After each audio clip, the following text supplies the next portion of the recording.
It is hard to beat an amazing pimento cheese sandwich, and I'm going to show you how I made this one. Stick around.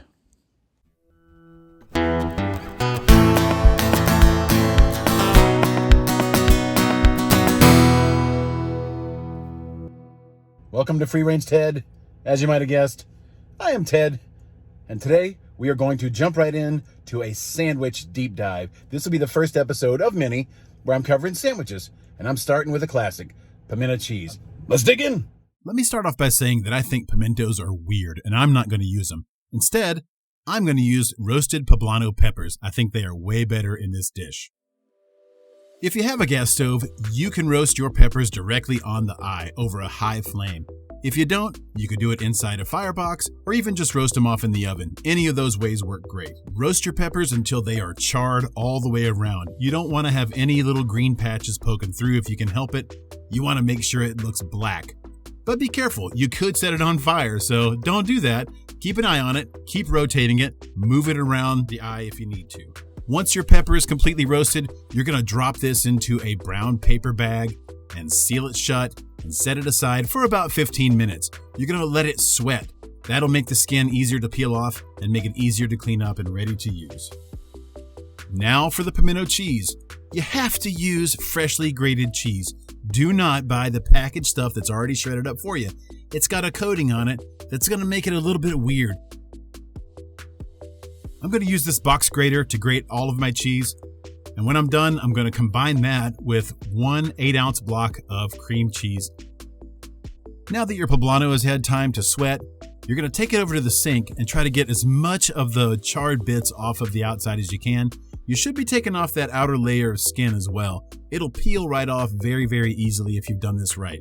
Next, take it over to your cutting board and you're going to start to dice it up. You're going to have to remove the seeds, so I like to split it down the middle, kind of fillet it open, and then carve out the seeds so that I don't leave a whole bunch of them laying around. Sometimes you win, sometimes you lose. This one was a little bit messy, so just take the time to clean it up a little bit and wipe down your surface so you don't have those seeds in there. When you dice your pepper, you want to leave the chunks into maybe like 1/4-inch squares or smaller. It's up to you, whatever size you like it. I prefer mine on the smaller side so that I don't get giant chunks of pepper in every bite.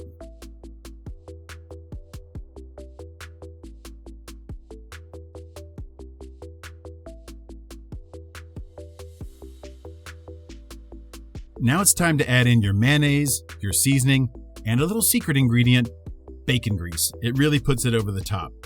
I'll put the exact amounts and the exact ingredients in the description of the video for you.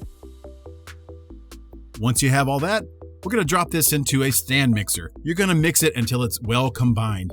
Make sure that none of the ingredients are stuck to the side. If you need to scrape it down a little bit, that's okay. Just stop it, check it, and keep mixing if you need to. When it's done, it should look light and creamy, just like this.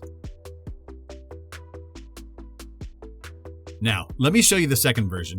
It's basically the same technique, but this time I'm going to use Monterrey Jack cheese and a jalapeno cream cheese rather than plain. It's going to be a little bit spicy. Give it a little kick. I like it. Just follow the same basic steps. If you want to add in some different ingredients here, totally up to you. This is your chance to explore and make it your own.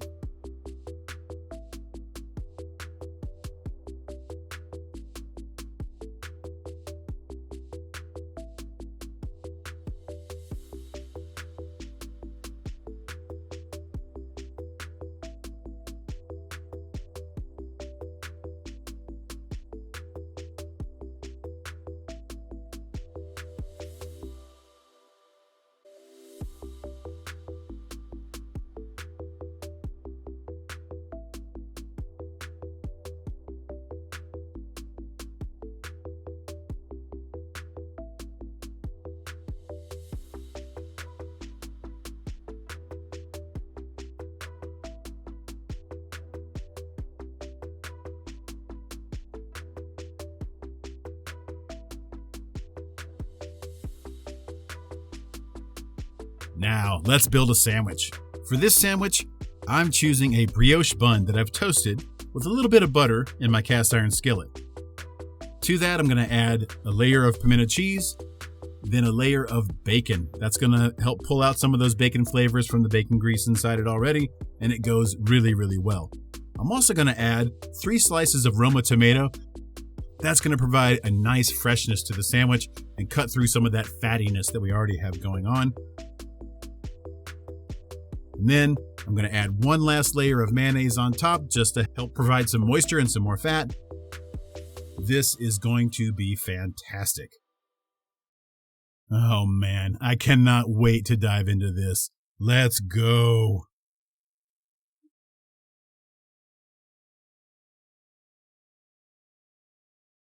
Well, that wraps it up for today. I so appreciate you dropping by and checking this out.